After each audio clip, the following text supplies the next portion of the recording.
Is stretched, देखें ये सवाल कितने लोग बना पाते हैं इस कॉन्सेप्ट को पढ़ाने के बाद। A given wire is stretched, stretched, SH होगा, TRECHED, ठीक तो लिखे देवे। A given wire is stretched to reduce its diameter to half its original value. To reduce its diameter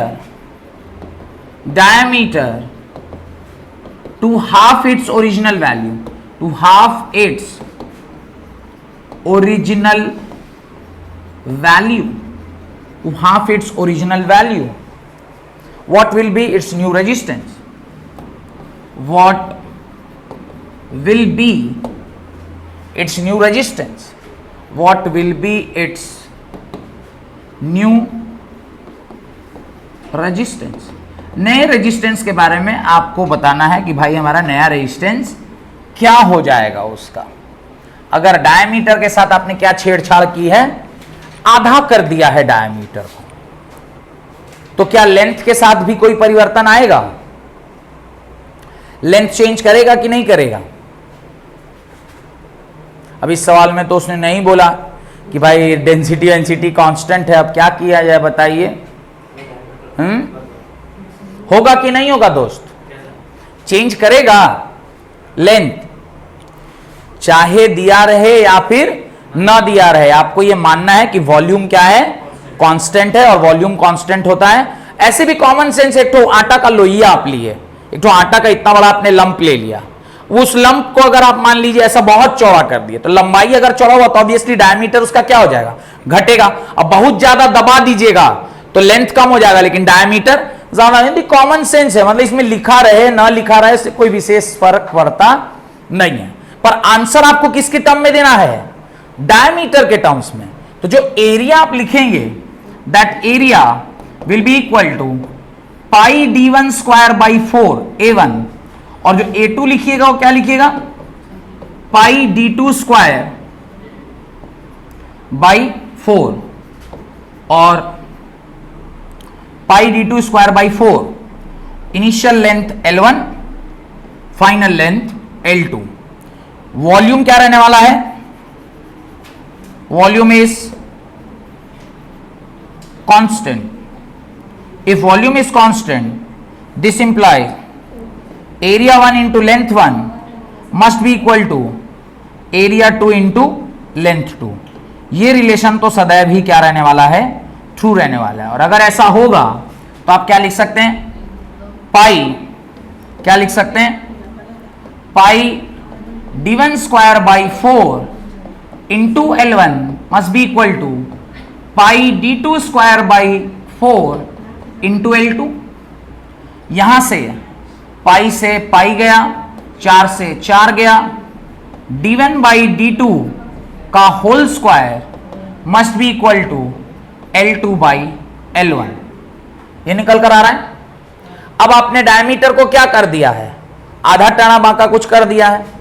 तो अगर आधा टेढ़ा बांका कीजिएगा तो d1 और d2 में एक रिलेशनशिप स्टैब्लिश हो जाएगा, जो कि L1 और L2 के टर्म्स में आएगा।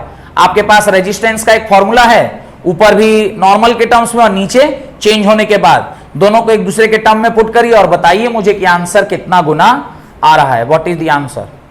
सॉल्व करिए। करो, हमारा मुंह क्या देख रहे हो? अरे ये तो डेली देखते हो, कॉपी का मुंह देखो। वो तो तुम आज जो रखोगे फिर कल उठाओगे, वो भी डेली देख रहे हो। अलग अलग की यही वाला, यही ना गड़बड़ है। जो आज देखे हो इसको डेली देखना है। सॉल्व कीजिए मुन्ना, जल्दी बताइए क्या आंसर आ रहा है। रिलेशनशिप स्टैब्लिश कीजिए। वो आधा हो रहा है ना डायमीटर, कर दीजिए आधा आधा करके, बताइए क्या रिलेशन आ रहा है। जाबे सेम क्यों होगा? ये क्या है, ऊपर वाला d है तो नीचे क्या होगा, d बाई 2 का whole square must be equal to L2 by L1। d से d कट गया, 2 ऊपर चला गया, यानी 2 का square 4 is equal to what, L2 by L1। And यहां से क्या निकल के आ जाएगा, L2 is equal to 4 times L1। आपको यही रिलेशन चाहिए ना कि डायमीटर में क्या चेंज होगा तो लेंथ में कितना गुना का चेंजेस आ जाएगा। बस ये एक बार आ गया, उसके बाद क्या है, उसके बाद तो ओरिजिनल और फाइनल रेजिस्टेंस का इक्वेशन लगा दीजिए, आपका रेशियो निकालिए, आंसर आएगा। क्या करना था, अब दोनों का रेशियो निकाल दीजिए। R is equal to rho L by pi D square by 4, और जब आप R डैश लिखिएगा तो ये जाएगा R, L के जगह पे क्या लिख दीजिएगा 4L divided by pi, D के जगह पर D बाई 2 का होल स्क्वायर, और ये डिवाइडेड बाई 4। बस R डैश बाई R निकाल लीजिए, आंसर आ जाएगा। इसको सॉल्व करिएगा, आएगा 4 रो L बाई, उसको सॉल्व करिए पहले, ये 4 ऊपर चला गया, 16 rho L by pi D square by 4 whole divided by, A आ जाइए 4, इसको ऐसे ही छोड़ दीजिए, rho L by pi D square by 4, pi D square by 4, जो कट पीट रहा है काट दीजिए, pi D square by 4, pi D square by 4 cut गया, रो एल कट गया, क्या बचा R dash by R is equal to 16, this implies R dash is equal to 16 times R। चूंकि आपको कोई वैल्यू नहीं दिया हुआ था तो आपको बस यही निकालना था कि भाई वो कितना गुना हो जाएगा, तो ओरिजिनल रेजिस्टेंस का 16 गुना हो जाएगा, और यही आपका क्या है, आंसर है। ये आपका क्या है, आंसर है। एक आखिरी और बेहतर